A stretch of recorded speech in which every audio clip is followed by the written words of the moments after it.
সংসারে সকলে উঁচুতে উঠতে চায়, কেউ নত হতে চায় না। সবাই এটা মনে করে যে নত হওয়ার অর্থ হলো তাদের আত্মসম্মান এবং অহংবোধের বিরুদ্ধাচরণ করা।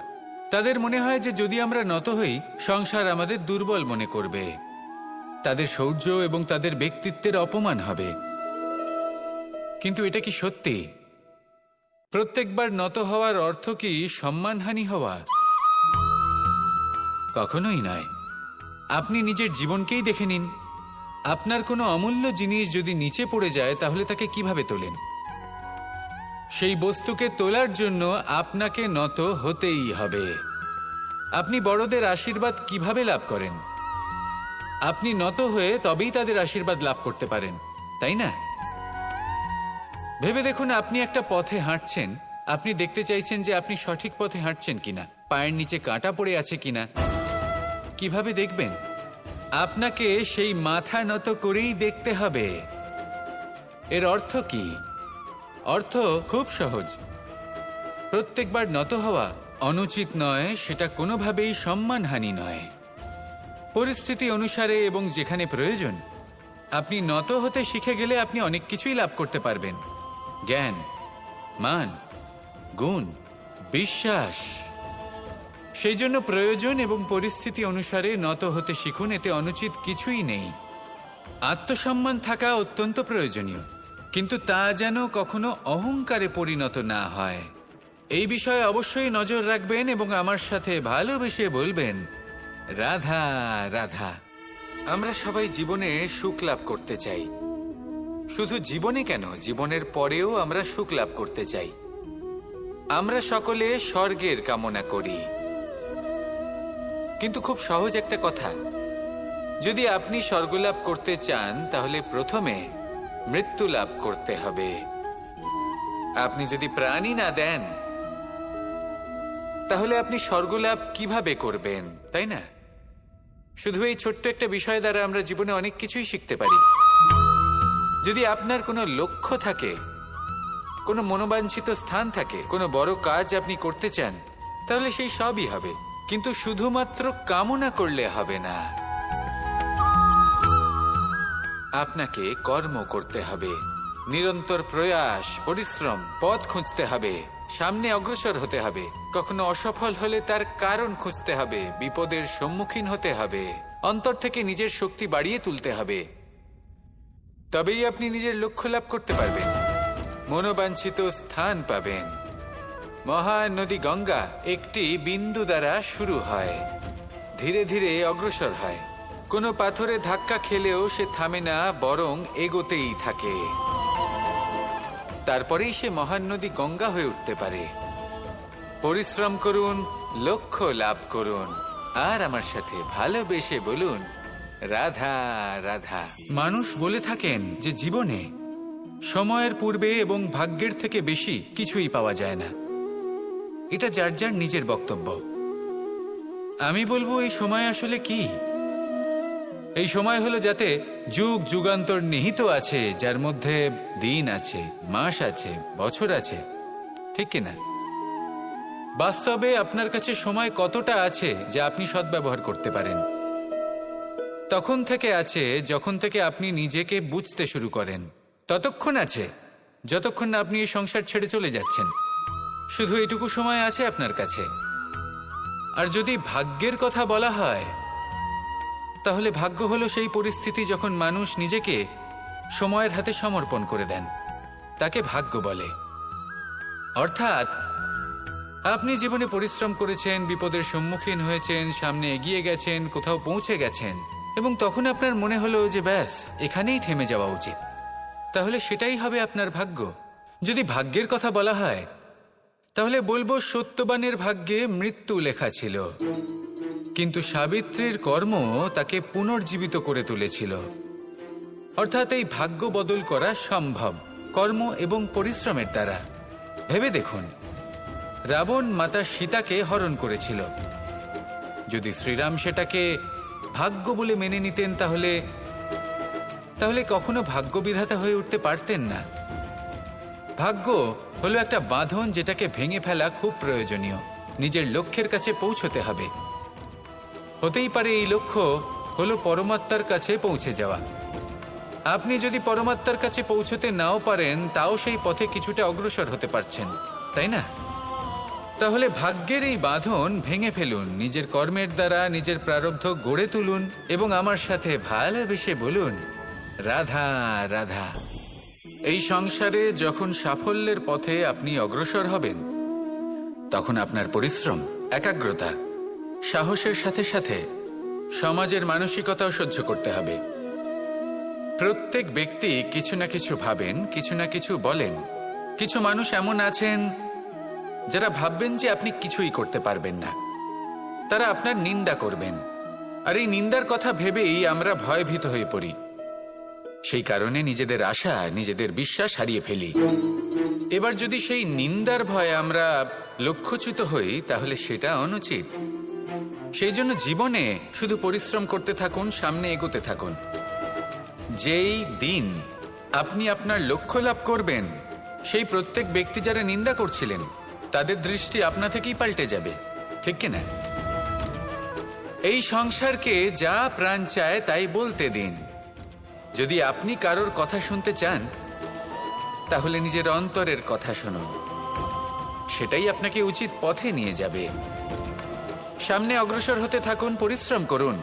এমন একটা দিন আসবে যেদিন এই নিন্দুক ব্যক্তিরা আপনার লক্ষ্যপ্রাপ্তির উদাহরণ সবাইকে দেবে।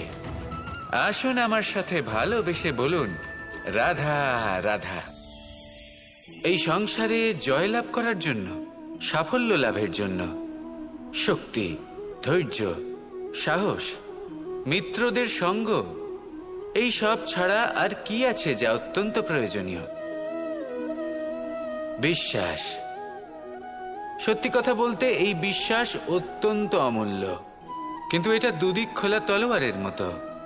এটা আপনাকে বলশালীও করে তুলতে পারে, শক্তিশালীও করে তুলতে পারে, আবার দুর্বলও করে তুলতে পারে। কিভাবে? যদি আপনি শুধুমাত্র অন্যের উপরে বিশ্বাস করেন যে ওনারা সবাই আমাকে সামলে নেবেন, আপনার বিশ্বাস শুধুমাত্র অন্যের ওপর, আর সেই বিশ্বাসের ভিত্তিতে আপনি কর্ম করেন, তাহলে আপনি দুর্বলই হয়ে উঠবেন। কিন্তু এই বিশ্বাস যদি আপনি নিজের উপর রাখেন যে যাই হয়ে যাক না কেন, আমি নিজেকে ঠিক সামলে নেব, আমি আমার পথ বানিয়ে নেব, সব বিপদের সম্মুখীন আমি নিজে হব এবং জীবনে সামনে এগোতে থাকব, তাহলে এই বিশ্বাস আপনাকে বলশালী করবে। এবার সিদ্ধান্ত আপনার যে আপনি কি চান, এই বিশ্বাস আপনাকে বলশালী করবে নাকি দুর্বল, ভেবে দেখুন। আর আমার সাথে ভালোবেসে বলুন, রাধা রাধা। মানুষের একটি সমস্যা আছে যে মানুষ সাফল্যকে মাপতে থাকেন, লক্ষ্যপ্রাপ্তিকে মাপতে থাকেন এবং তার তুলনা করতে থাকেন যে ও এত কিছু পেল আর আমি পেলাম না, ওর কাছে এত কিছু আছে কিন্তু আমার কাছে নেই। এই তুলনা করার জন্য ওনারা দুঃখী হয়ে পড়েন, নিরাশ হয়ে পড়েন। তাই আমি একটা প্রশ্ন করছি যে এটা কি উচিত? এই সংসারে আপনি কি নিয়ে তুলনা করবেন, যেখানে সূর্যদেব, চন্দ্রমা দুজনেই আছেন, দুজনেই হলেন বিশেষ, দুজনেই নিজ নিজ সময়ে উদিত হন। এদের মধ্যে একজন না থাকলে তাহলে আমাদের জীবন কঠিন হয়ে পড়বে। ঠিক সেইভাবেই আপনি যদি একটা বড় রেখা অঙ্কন করেন, তাহলে অন্য রেখাটি ছোট হয়ে পড়ে না, সে তেমনই থাকে যেমনটা সে ছিল। আপনার অস্তিত্ব কখনো ছোট বা বড় হতে পারে না। শুধু তুলনা করার জন্য আপনার এটা মনে হতে পারে। যদি আপনি যুদ্ধ করতে চান, আপনার তলোয়ারের প্রয়োজন পড়বে। যদি বস্ত্র তৈরি করতে চান, এত বড় তলোয়ার দিয়ে কিছুই হবে না, তখন প্রয়োজন পড়বে একটা ছোট্ট সূচের। তাই তুলনা করবেন না, না নিজেকে ছোট মনে করবেন, না অন্য কাউকে। সবার সাথে সহযোগিতা করুন, আর যদি তুলনা করতেই হয় নিজের সাথে করুন, যে কাল আমি কেমন ব্যক্তি ছিলাম, আজ কি তার থেকে শ্রেষ্ঠ হয়ে উঠতে পেরেছি। ভেবে দেখুন ভবিষ্যতে গিয়ে আপনি কতটা শ্রেষ্ঠ ব্যক্তি হতে পারেন। আসুন আমার সাথে ভালোবেসে বলুন, রাধা রাধা। কথায় আছে যে স্বপ্ন এবং লক্ষ্য হলো একটি মুদ্রারই দুটি দিক। যতক্ষণ না স্বপ্ন দেখছেন, ততক্ষণ বুঝবেন কি করে আপনার লক্ষ্য কি। স্বপ্ন দেখে যদি নিজের লক্ষ্য বুঝতে পারেন, সেটা পেতে চান, তবেই সেটা লাভ করতে পারবেন। কিন্তু স্বপ্ন এবং লক্ষ্য এই দুইয়ের মধ্যে একটা ভারসাম্য রয়েছে, যেটা বজায় রাখা প্রয়োজনীয়। একে আমরা বলে থাকি পরিশ্রম। দেখুন, যদি আপনি স্বপ্ন দেখতে চান তাহলে পরিশ্রম ত্যাগ করে নিদ্রা লাভ প্রয়োজন, কিন্তু যদি আপনি লক্ষ্য লাভ করতে চান তাহলে আপনাকে নিদ্রা ত্যাগ করে পরিশ্রম করতে হবে। তাই আলস্য ত্যাগ করুন এবং সিদ্ধান্ত নিন যে আপনি কি চান। আপনার জীবনের এই তুলাদণ্ডে স্বপ্নের পাল্লা ভারী হওয়া প্রয়োজন নাকি লক্ষ্যের? আমার মতে এই দুইয়ের মধ্যে যদি ভারসাম্য বজায় রাখেন তবে পথ নিজে থেকেই সামনে আসবে। শুধু সেই পথে অগ্রসর হতে থাকুন এবং আমার সাথে ভালোবেসে বলুন, রাধা রাধা। জন্ম এবং মৃত্যু, একটি হলো জীবনের সূত্রপাত, আরেকটি জীবনের সমাপ্তি। এটা হলো একটি চক্র এবং প্রত্যেক চক্রের মতোই এটাও যেখান থেকে শুরু হয় সেখানে এসেই সমাপ্ত হয়। অর্থাৎ প্রত্যেক ব্যক্তি যারা জন্ম নিয়েছেন তার জন্মের সাথে এটা সুনিশ্চিত হয়ে যায় যে তার মৃত্যু হলো অবশ্যম্ভাবী। এই সংসারে এমন কিছুই নেই যা চিরকালের মতো থেকে যায়। এবার এটা আমরা সবাই জানি। আমাদের কাছে যে জীবনটা আছে, যেটা আমরা যাপন করতে পারি, সেই সময়কালে আমরা কি করতে পারি সেটা গুরুত্বপূর্ণ। এমন কিছু করুন যার ফলে মৃত্যুর পরেও আপনি অমর হয়ে থাকবেন। আমাদের কথা, আমাদের কর্ম এই সংসারে প্রেরণা প্রদান করতে পারে। আর যদি আমরা প্রেরণা নাও জোগাতে পারি, তাও এই সন্তোষ বোধ যেন থাকে যে আমরা আমাদের জীবন ব্যর্থ হতে দিইনি। এই জীবন যাপন করার ইচ্ছেতেই আমরা সময় ব্যর্থ করে দিই। আর এই জীবনকে যাপন করার সর্বশ্রেষ্ঠ উপায় হলো এটাই যে কখন আমাদের মৃত্যু হবে, কিভাবে আমাদের মৃত্যু হবে, এই চিন্তা ত্যাগ করে যেন আমরা বর্তমানে বেঁচে থাকি, আজকে বেঁচে থাকি, আজকে দাঁড়িয়ে কর্ম করি এবং আজ যে সংকট সামনে তার সম্মুখীন হই। ভবিষ্যতের পথ নিজে থেকেই উন্মুক্ত হবে। আপনার জীবনে অনেক বড় বড় বিপদরূপী পাথর আসবে। সেই পাথরগুলিকে এতটাই দুর্বল করে দিন যাতে সেই পথ আপনি অগ্রসর হওয়ার পরে আপনার পেছন পেছন যে সেই পথ দিয়ে আসবেন তিনিও যেন সহজেই পাথর চূর্ণ করে সামনে অগ্রসর হতে পারেন। মনে রাখবেন, আপনার প্রচেষ্টারও একটা মাহাত্ম্য আছে। যদি আপনি কোনো কেল্লার শিখরে পতাকা উত্তোলন নাও করতে পারেন, তাহলেও আপনার প্রচেষ্টার যে মাহাত্ম্য তা কখনো কমে যাবে না। সেই জন্য প্রচেষ্টা করতে থাকুন আর আমার সাথে ভালোবেসে বলুন, রাধা রাধা। মানুষ সবসময় চায় যে তার জীবনে যেন কখনো কোনো সমস্যাই না আসে। সে চায় তার জীবন যেন শুধুমাত্র শান্তি এবং সুখের দ্বারা পূর্ণ থাকে। কিন্তু এই চাহিদা অনুচিত কিছু নয়। আমরা সবাই এটাই চাই যে জীবনে সুখ থাক, শান্তি থাক। কিন্তু এই কথা সবসময় মনে রাখবেন, যে সূর্য উদিত হন সংসারকে প্রকাশমান করেন, দুপুরবেলায় সংসারকে রৌদ্র প্রদান করেন, সন্ধেবেলায় তাকেও অস্ত যেতে হয়। এবার আমাদের জীবন চক্র কিছুটা এরকমই। কোনো কিছুই চিরকাল একরকম থাকে না। কখনো এই নদীকে দেখুন যা বয়ে চলেছে। এই নদী যা বয়ে চলেছে তার পথেও অনেক বিপদ আসে। বড় বড় পাথরের সম্মুখীন হয়ে তাকেও সামনে এগিয়ে যেতে হয়। একটি পুকুর যা চারদিক থেকে ঘেরা, তার জীবনে কিন্তু কোনো সমস্যা নেই। কিন্তু এই সংসারে পুকুরের পুজো করা হয় না, পুজো করা হয় নদীকে। মনে রাখবেন, সমস্যার ঊর্ধ্বে তিনি উঠতে পারেন যিনি সমাধি লাভ করেছেন, যিনি এই সংসারেই নেই। যিনি এই সংসারে আছেন এবং জীবিত আছেন, তার জীবনের সমস্যা হলো শ্বাসবায়ুর মতোই গুরুত্বপূর্ণ। আসুন আমার সাথে ভালোবেসে বলুন, রাধা রাধা। বস্ত্র আমাদের সকলের প্রিয়। এটা আমাদের জীবনযাপনের জন্য প্রয়োজনীয়। আমরা সবসময় চেষ্টা করি সেই বস্ত্র পরতে যা পরলে আমাদের দেখতে ভালো লাগে। কিন্তু কখনো এই কথা ভেবে দেখেছেন যে কিছু বস্ত্র যদি স্বচ্ছ হয় তাহলে তা পুরনো হলেও দেখতে ভালো লাগে? ঠিক তেমনি যেমন কোনো খাবার যদি মশলাদার না হয়, অত্যন্ত সুস্বাদু নাও হয়, কিন্তু যদি তা গরম হয়, টাটকা হয়, তাহলে খেতে ভালোই লাগে।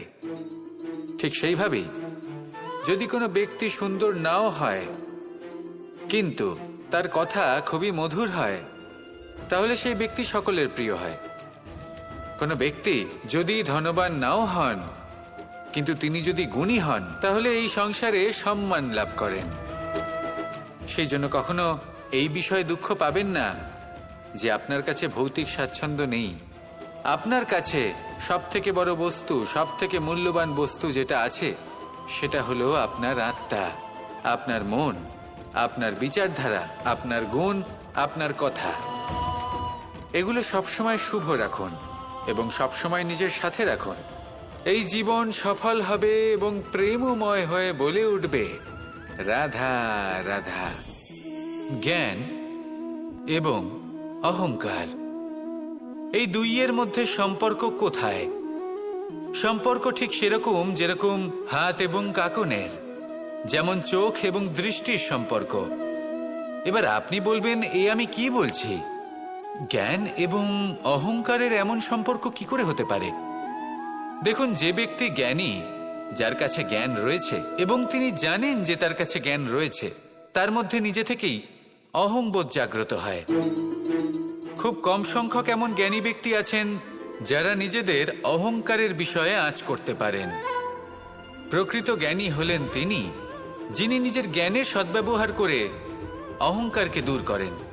উচিত সময়ে বুঝে যান, নিজের অন্তর যাচাই করে এই বিষয়টা দেখেন যে তার অন্তরে অহংবোধ জাগ্রত হচ্ছে এবং নিজেকে সেখানেই থামিয়ে দেন, যাতে অহংকারের পথে তিনি অগ্রসর না হয়ে যান। এই অহংকার কখন উচিত, কখন অনুচিত, কখন প্রয়োগ করা উচিত, উচিত নয়, কখন বাধা দেওয়া উচিত, এটা শেখা অত্যন্ত প্রয়োজনীয়।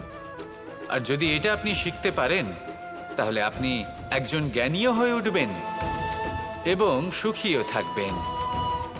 তাই মনে রাখবেন, এই জ্ঞান নিয়ে কখনোই অহংকার করবেন না, বরং সবসময় নিজের অহংবোধের বিষয়ে প্রকৃত ধারণা রাখবেন।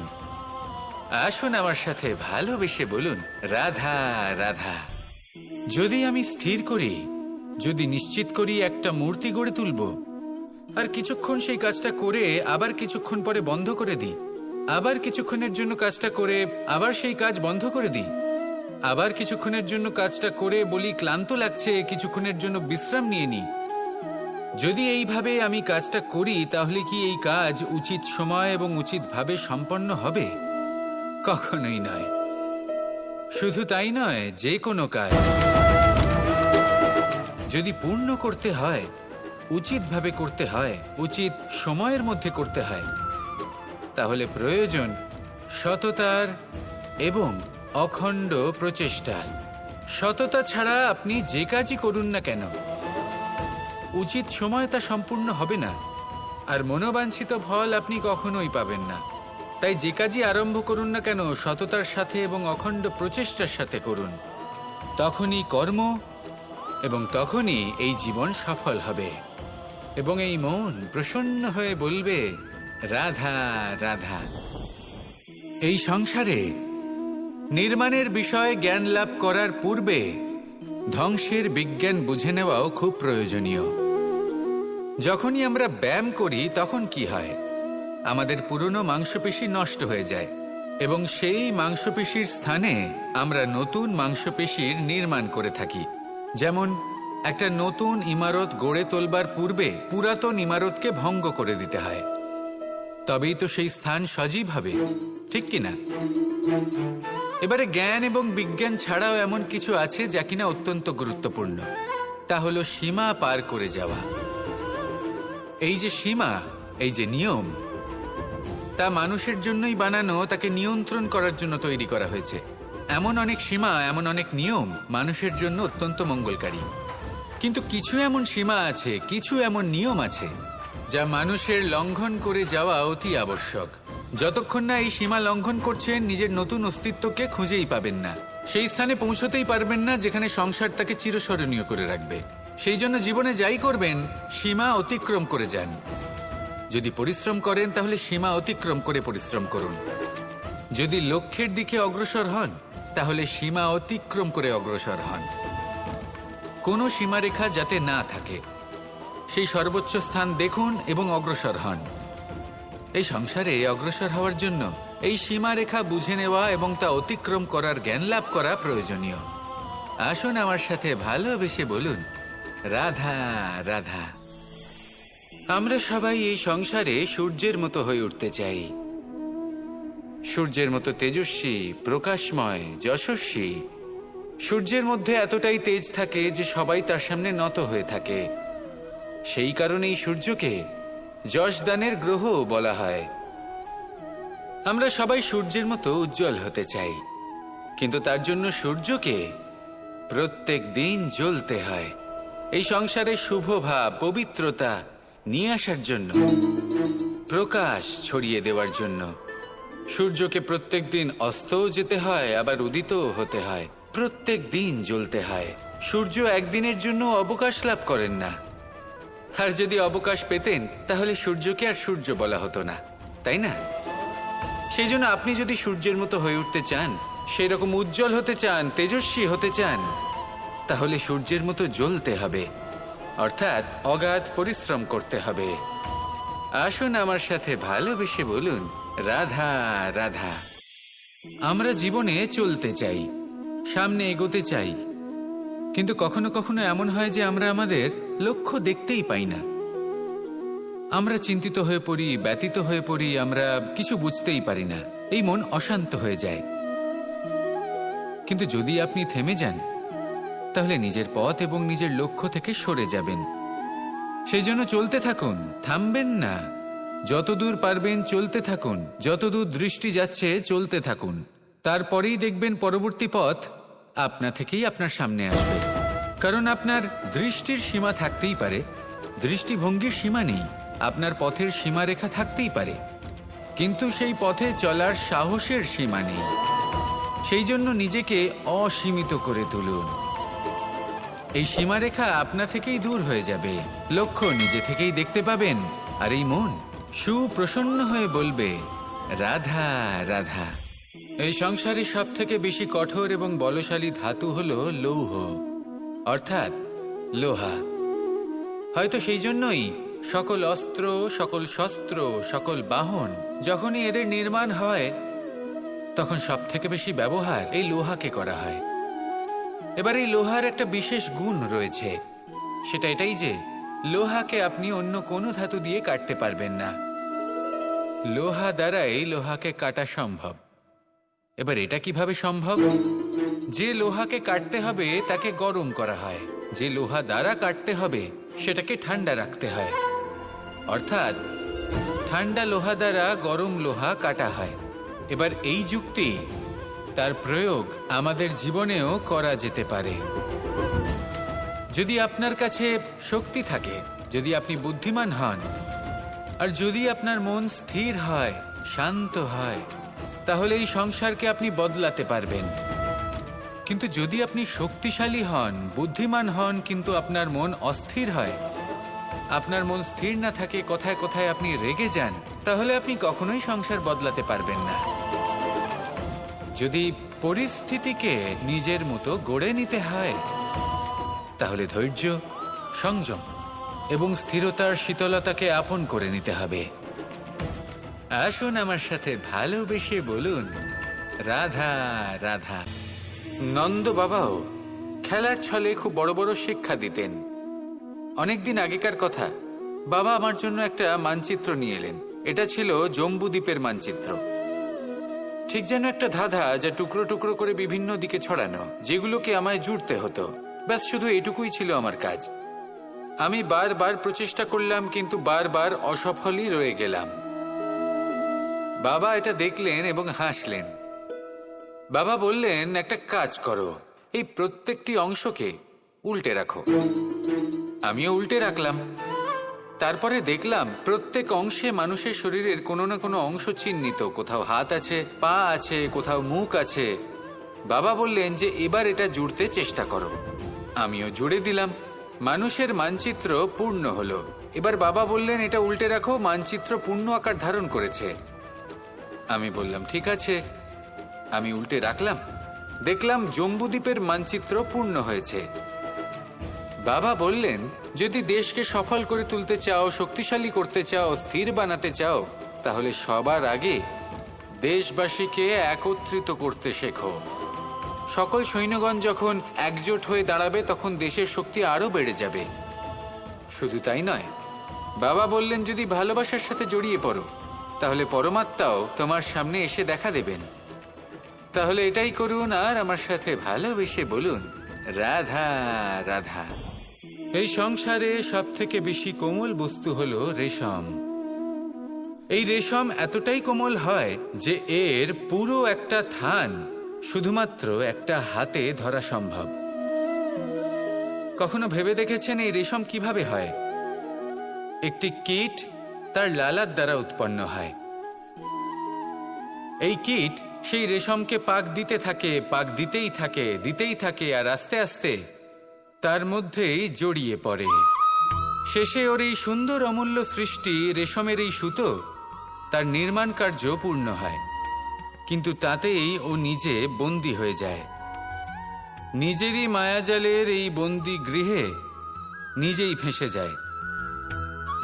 এবার এই সুতোকে ব্যবহারযোগ্য করে তোলার জন্য এই কীটগুলিকে এই কবচের সাথেই ফুটন্ত জলে ফেলে দেওয়া হয়। এই সংসারে যদি আমাদের স্বপ্ন এই সংসারের দুঃখ হরণ করার জন্য, এই সংসারে সুখ বিতরণ করার জন্য হয়, তবেই আমাদের প্রগতি সম্ভব। যদি আমাদের এই স্বপ্ন শুধুই আমাদের এবং আমাদের স্বার্থ সিদ্ধির জন্য হয়, তাহলে এই স্বপ্ন আমাদের অন্ধ করে দেবে, আমাদের অন্ধকারের পথে নিয়ে যাবে আর আমরাও সেই কীটের মতো হয়ে যাব। নিজেদেরই মায়াজালে আমরা নিজেই ফেঁসে যাব, আর শেষে আমরা যদি কিছু লাভ করি তা হবে একাকিত্ব, অন্ধকারময় মৃত্যু। তাই স্বপ্ন অবশ্যই দেখুন, কিন্তু এমনভাবে স্বপ্ন দেখবেন না যে তার এই বন্দিগৃহে আপনি নিজেই ফেঁসে গেলেন। স্বপ্ন দেখুন পরোপকারের, পরমার্থের, সবাইকে উদ্ধারের, অন্ধকারের নয়।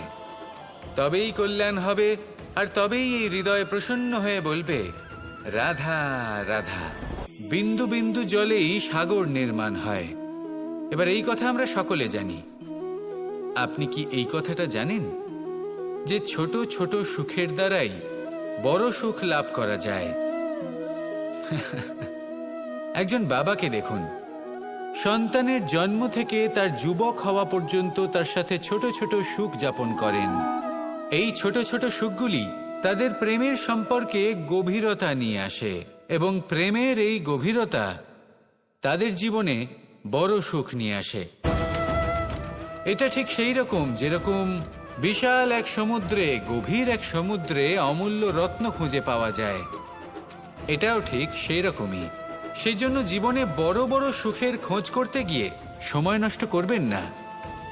এই যে ছোট ছোট সুখ আছে, এগুলোকে যাপন করা শুরু করুন, এগুলোর আনন্দ লাভ করুন, এগুলো নিয়ে উৎসব পালন করুন। প্রেমের গভীরতা বুঝুন আর এই গভীর প্রেমে মন নিমজ্জিত করুন। তারপরে দেখুন এই মন আর এই জীবন সুপ্রসন্ন হয়ে বলবে, রাধা রাধা।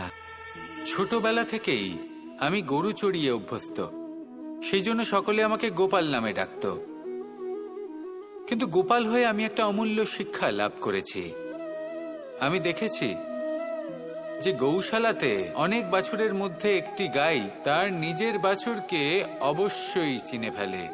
যেখানে সমস্ত বাছুর একই রকম দেখতে এবং প্রত্যেকের স্বরও সমান, তারপরেও সকল বাছুরের মধ্যে নিজের বাছুরকে ঠিক চিনতে পেরে যায় এবং তার সাথেই থাকে। ঠিক এইরকমই কিছুটা হয় আমাদের কর্ম এবং তার কর্মফল। আপনি সবার মাঝে থেকেও কোনো কর্ম যদি করেন, সেই কর্মফল সবার মধ্যে আপনাকে চিনে ফেলবে এবং আপনার সাথেই থাকবে। তাই যখনই কর্ম করবেন ভেবে চিন্তে করবেন। কোনো কর্ম করার আগে একবার ভেবে দেখুন, তাহলে জীবনে বারংবার অনুতপ্ত হতে হবে না। কারণ বিষয়টা কিছুটা এরকম যে এই সংসারে আপনি কাল, কর্মফল এবং সময়, এই তিনের হাত থেকে কখনো লুকোতে পারবেন না, কখনো পালাতেও পারবেন না। আসুন আমার সাথে ভালোবেসে বলুন, রাধা রাধা।